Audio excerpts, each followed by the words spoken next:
Soul Twin Audios, stories created solely with a vintage soul in mind. Modern day era driving you up a wall? Time travel not likely in your future? Then follow me for a healthy offering of yesteryear with old-time radio theater, your remedy for unwanted 21st century pains.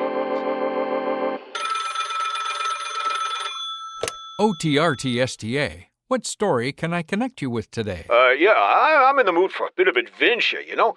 I'd like to visit someplace exotic, maybe take a safari, or get lost in a jungle, you know. Ooh, ooh, ah, ah.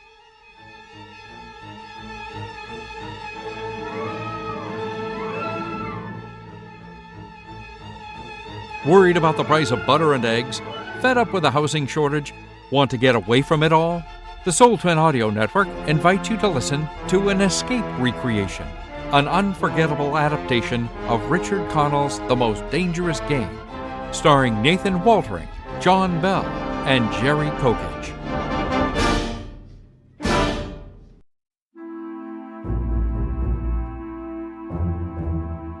My name is Rainsford. You may have heard of me. I make my living hunting big game for many of the major museums of the world, guiding parties of sportsmen on safari in Africa, Tibet, and South America. Perhaps you've had occasion to run across some of my books. But even if you have, there's one incident you won't find described in them. The full story of my most terrible hunt. It all began on board a private yacht en route to Rio. Whitney, my host, and I were smoking our pipes on deck, lounging back in steamer chairs, enjoying the sensuous drowsiness of the warm night. Good dinner, huh? Excellent. Afraid I ate too much, though. Care for some, gin rummy? Oh, no. I don't care to move. All right. There's a rather large island off there to the right somewhere. It's something of a mystery. Really? Oh, I didn't know. What island is it? The old charts call it Ship Trap Island. Suggestive name, isn't it? Sailors have a curious dread of the place, some superstition. I can't see it. Well, you have good eyes, but even you can't see 4 miles or so through a moonless Caribbean night. No, not even 4 yards.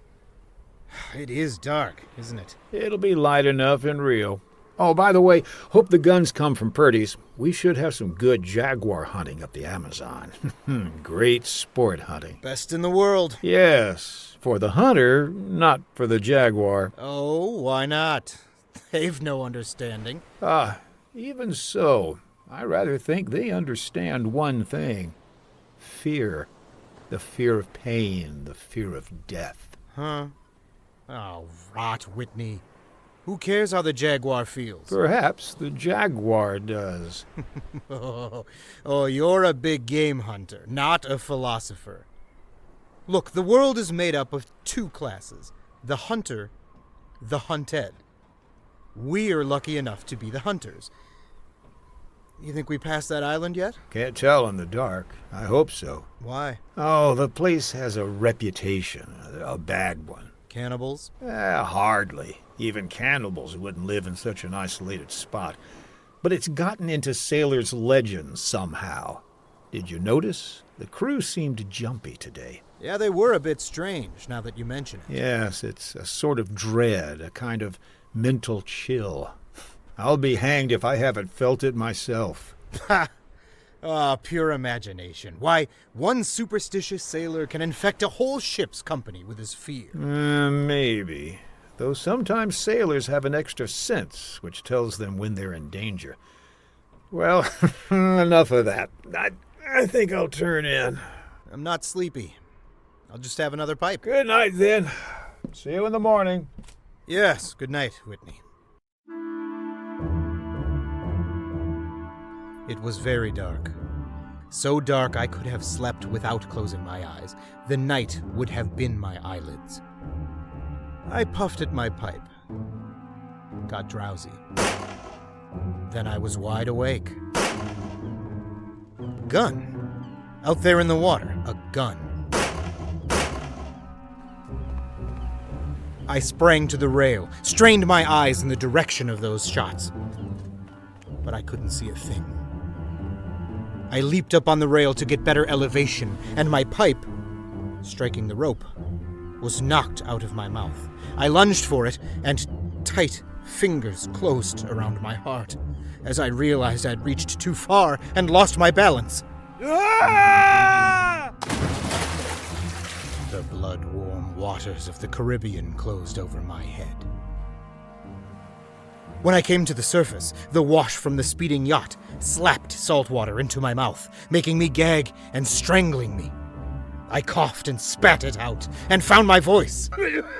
Help! Help! Help! The lights from the boat moved steadily away.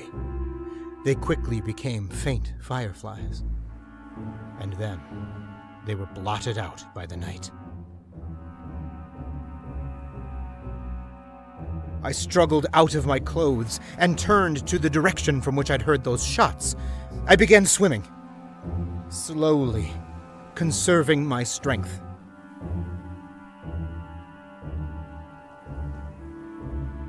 For an endless time, I fought the sea. Then I began to count my strokes. Thought I could possibly do another 100 before someone was shooting game, almost at my very elbow, it seemed. Gaining fresh vitality, I swam toward the sound. Then I was in the breakers. In another moment, I was dragging myself from the swirling waters, pulling myself hand over hand onto the narrow beach, gasping, panting for breath. I saw that the dense jungle came down from the edge of the cliff. Oh, and I was on land. On blessed land. Safe on the soft, warm sand. I awoke late in the afternoon, a sharp hunger picking at me. As I slowly came to my feet, I saw, not far from where I'd been lying, signs of a terrible struggle in the underbrush that sloped so sharply to the beach. Some wounded thing, evidently a large animal, had thrashed about there in its death fright. Almost at my feet was a small glittering object, an empty cartridge from a .22. That was odd. The hunter had had his nerve to tackle a large brute with so small a gun. I examined the ground closely and found what I'd hoped for. The print of hunting boots. They pointed up toward a recess in the cliff, and I hurried quickly after them, for night was beginning to settle on the island. It was already dark when I came upon it. First I thought it was a village. There were so many lights. But as I came closer, I saw that all the lights were in one building, a chateau on a high bluff. In a few moments, my bare feet were padding up stone steps, and I stood in front of the massive oaken door.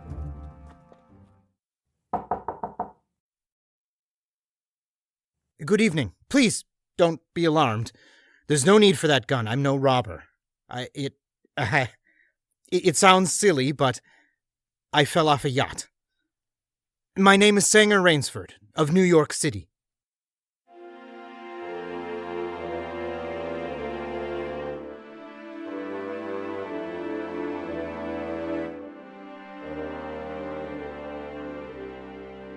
He was certainly not alarmed by me, this giant who stood facing me.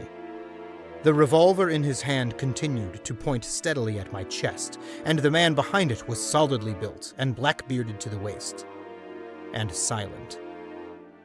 He waved me in with the gun and closed the door behind me.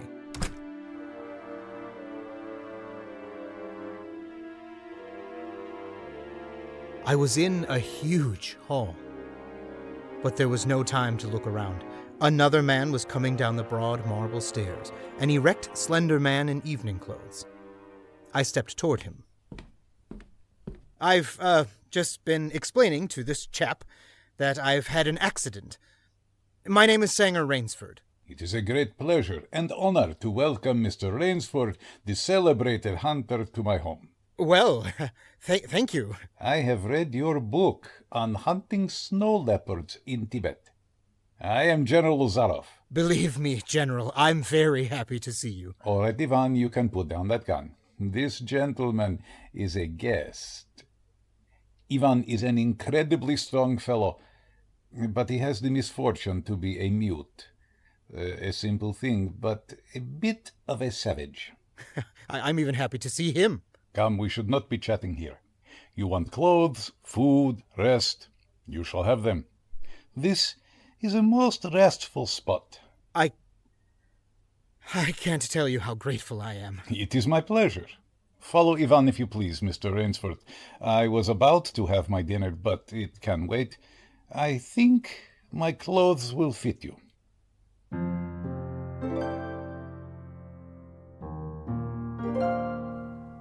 I followed the man into a huge beam-ceilinged bedroom with a canopy bed large enough for 6 men. Ivan silently laid out an evening suit. As I put it on, I noticed it came from a London tailor. And Whitney'd called this place too isolated, even for cannibals. I went downstairs and sat opposite Zaroff in a dining room that suggested a baronial hall of feudal times. The food was excellent. Perhaps you were surprised that I recognized your name. But I read all books on hunting, published in English, French, and Russian. I have but one passion in life, and that is the hunt. Why, I noticed you have some wonderful heads here. That Cape buffalo over there is the largest I've ever seen. Oh, that fellow, yes. He charged me, threw me against a tree, fractured my skull. But I got the brute. I've always thought the Cape buffalo the most dangerous of all big game. No, the Cape buffalo is not the most dangerous. No? Here in my preserve on this island, I hunt more dangerous game. Why, is there big game on this island? The biggest. Really? Oh, it is not here naturally. I had to stock the island. Ah, what have you imported, General? Tigers? No, hunting tigers ceased to interest me when I exhausted their possibilities. There is no thrill left in tigers, no real danger. I live for danger. A cigarette, Mr. Rainsford? Please. We will have some capital hunting, you and I. But what game? I will tell you.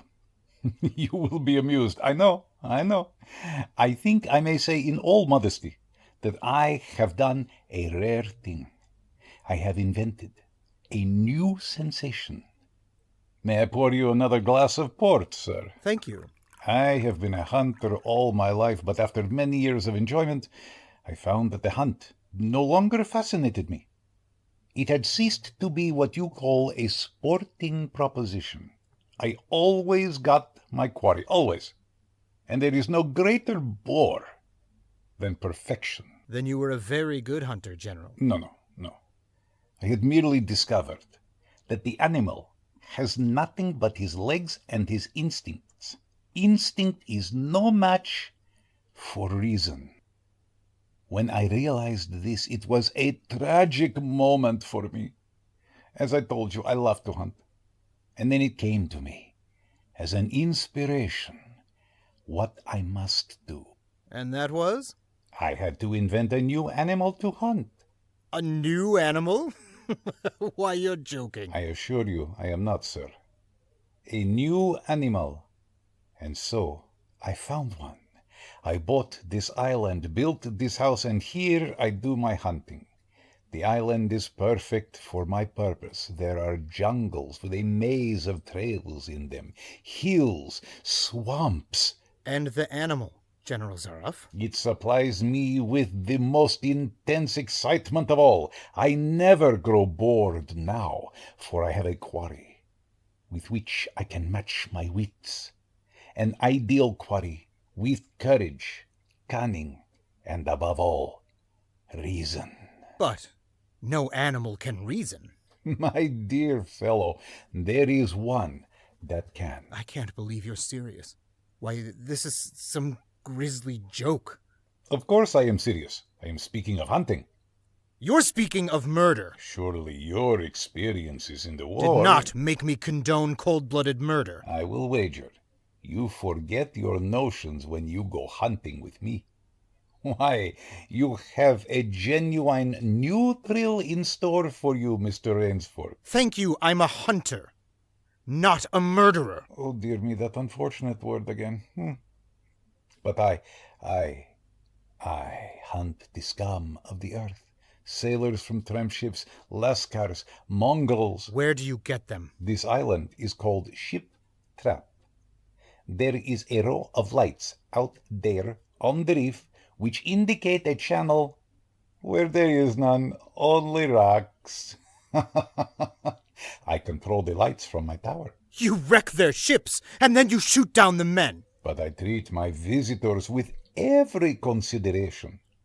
They get plenty of good food and exercise. They get into splendid physical condition. You shall see for yourself tomorrow. Would you like some more port, please? What shall I see tomorrow? We will visit my training school. It is in the cellar. I have about a dozen there now, sailors. An inferior lot, I regret to say, more accustomed to the deck than the jungle. Ivan, we will have our coffee now. Thick Turkish coffee, Mr. Rainsford, very good. No. Is your appetite quite gone? No coffee. Thank you. Just one, Ivan. It is a game, you see. I suggest to one of them that we go hunting. I give him 3 hours start. I am to follow, armed only with pistol of smallest caliber and range. My quarry eludes me for 3 whole days. He wins the game. If I find him, he loses. And if he refuses to be hunted? Oh, I give him the option. If he will not hunt, I turn him over to Ivan here. Ivan once served as official executioner to the Great White Tsar, and he has his own ideas of, sport. Invariably, they choose the hunt. And if they win? To date, I have not lost.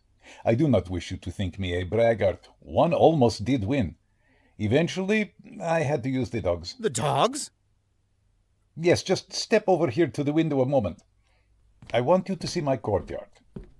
Go ahead, Mr. Rainsford. Open the window, please.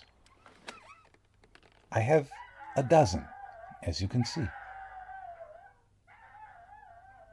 They are let out at 7 every night. If anyone should try to get into my house or out of it, well, it would be regrettable. And now I want to show you my new collection of heads. Will you come with me to the library? I hope you'll excuse me tonight. I'm really not feeling at all well. Oh, I am sorry. You need a good, restful night's sleep. Tomorrow you will feel like a new man. And then we will hunt, eh? I have one rather promising prospect. But I was already hurrying from the room and up the marble stairway. I heard him calling after me. Sorry, you cannot go with me tonight.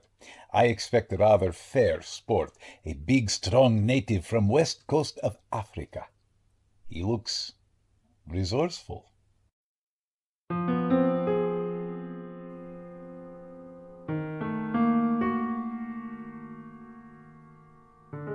The bed was good. I was tired, but I didn't sleep. I didn't toss or turn. I didn't move. I just lay rigidly in one spot. My eyes on the ceiling, my arms tight against my sides, my breathing slow and heavy, my mind empty, waiting. The inky black was just beginning to dissolve. A thin line of gray was just beginning to seep insidiously into my room. When Zaroff found his quarry. Then I suppose I slept. When I awoke, the sun's shadows were already slanting through my room. Must have been well afternoon. I came down to find General Zaroff pouring himself a glass of brandy by the sideboard. Ah, Mr. Rainsford. Feeling better, I trust? Yes. I wish I could say the same. No, I am not well. Hunting was no good last night. He made a straight trail. offered no problems at all. General, I want to leave this island at once. Mr. Rainsford, tonight we will hunt, you and I. No, General. I've told you. I will not hunt. I beg you to reconsider. My idea of sport is much more diverting than Ivan's. You mean that? Yes, you and I. It really is an inspiration.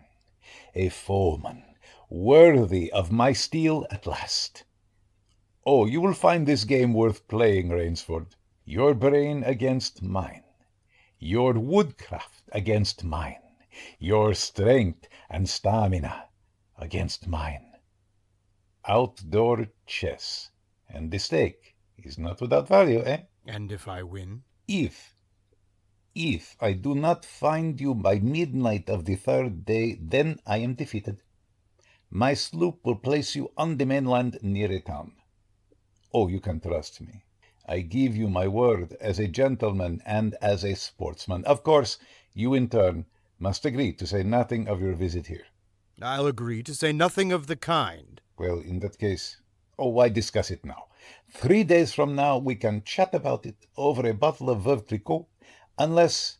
And listen, Rainsford, Ivan will supply you with hunting clothes, food, and knife.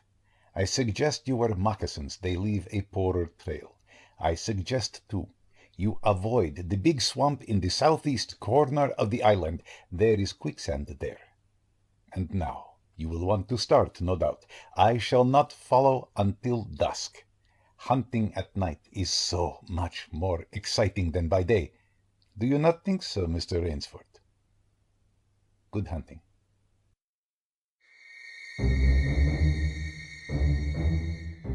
I kept telling myself through tight teeth that I had to keep my head. Keep my head!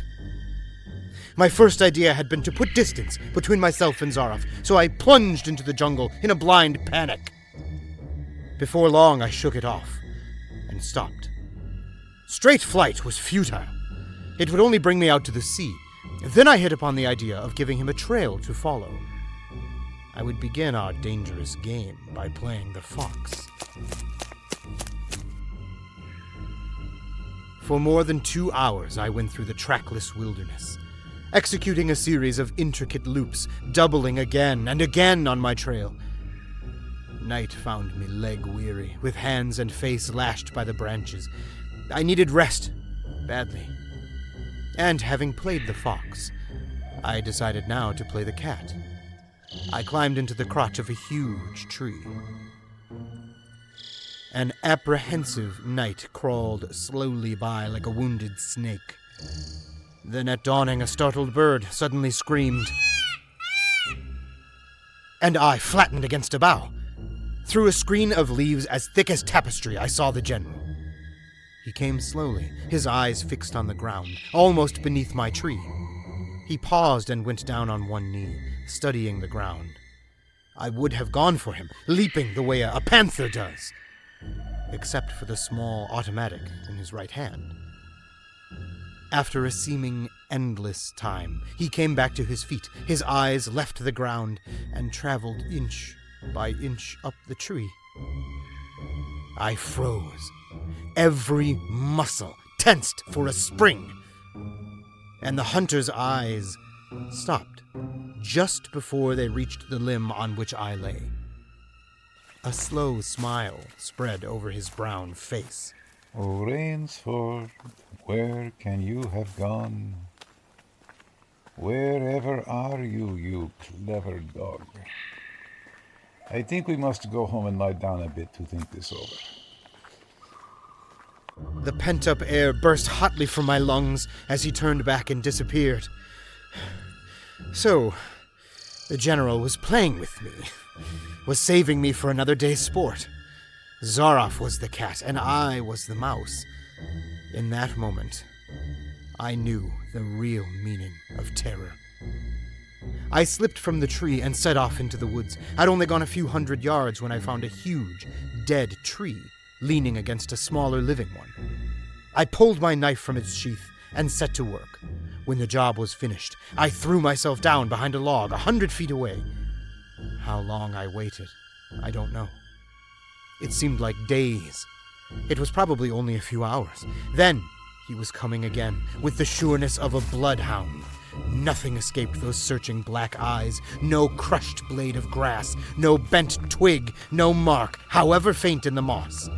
He was so intent on his stalking. He was upon the thing before he saw it, his foot touching the protruding branch that was the trigger.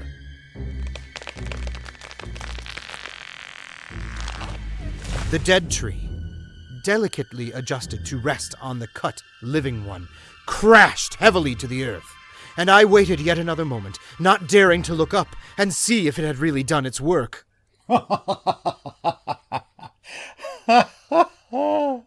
Rainsford, if you are within the sound of my voice, let me congratulate you.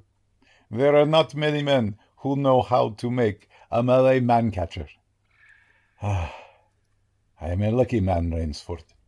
My reflexes are still good. Did you see me spring back even while it was falling?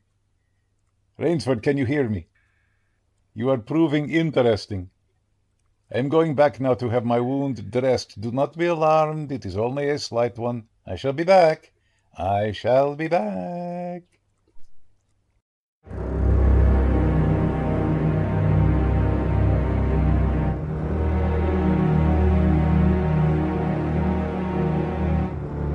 It was dark, and I'd been going for hours.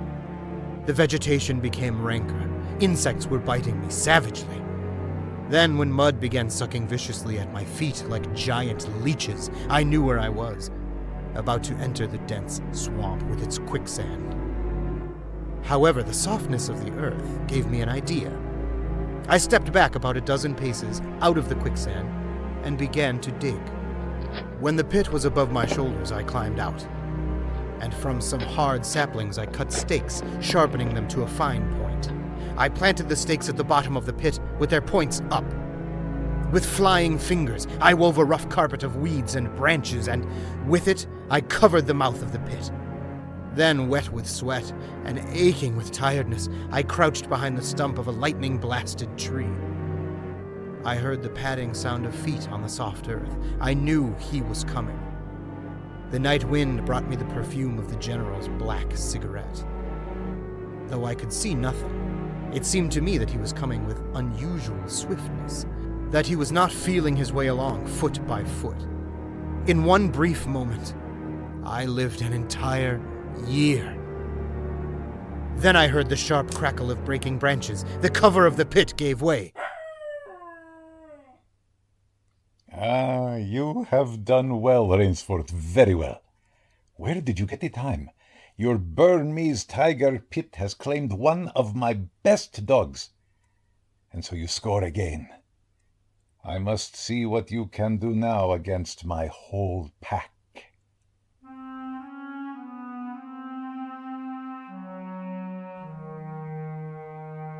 He went away again.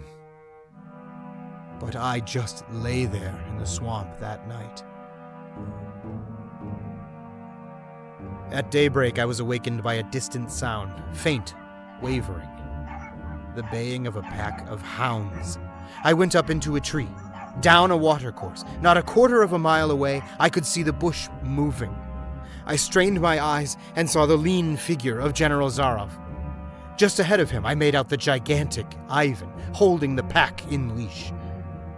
I prepared for the native trick I'd learned in Uganda. I slipped from the tree, caught hold of a springy young sapling, and to it fastened my knife, its blade pointing down the trail. With a bit of wild grapevine, I tied back the sapling and ran for my life. The hounds hit the fresh scent, raised their voices, and I knew how an animal at bay must feel. Even as I ran, the clamor of the hounds suddenly ceased. And with it, my heart stopped. For that meant they'd reached the knife. I climbed excitedly up a tree and looked back, and hope died in my brain. The general was still on his feet. Ivan, however, was not. The knife, driven by the recoil of the springing tree, had done its work. Then the dogs took up the cry again, and I was on the ground once more. Nerve! Nerve!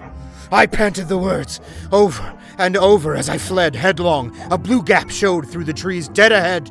I forced myself up on towards the gap and reached the sea. It lay 20 feet below me, rumbling and hissing.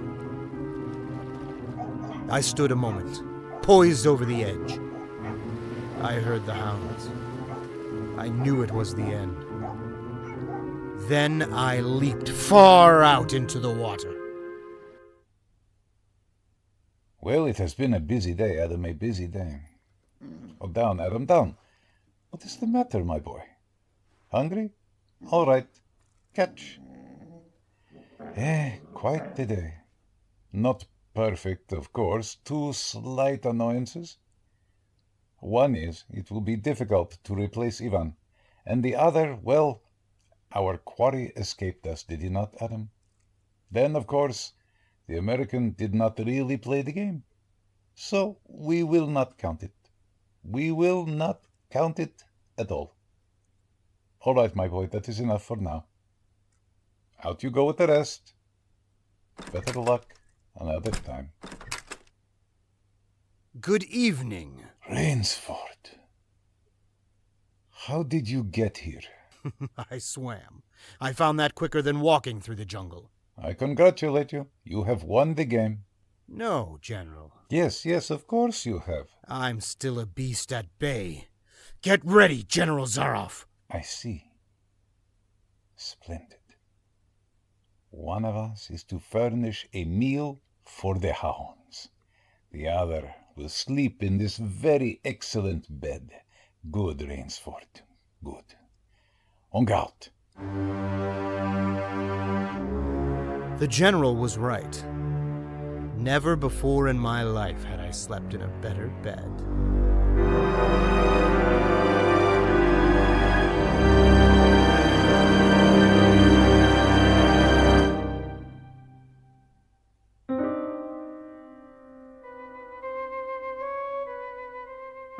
You've been listening to Soul Twin Audio's recreation of The Most Dangerous Game by Richard Connell, which originally aired on Escape. Featured in our cast, Nathan Woltering as Rainsford, John Bell as Whitney, and Jerry Kokich as Zaroff. All music was composed by Mr. Ross Bernhardt, with sound effects provided by freesound.org. Old Time Radio Theater is a production of Soul Twin Audios, created by Rachel Pulliam in 2023. This is Dean T. Moody, your announcer. Thank you for listening.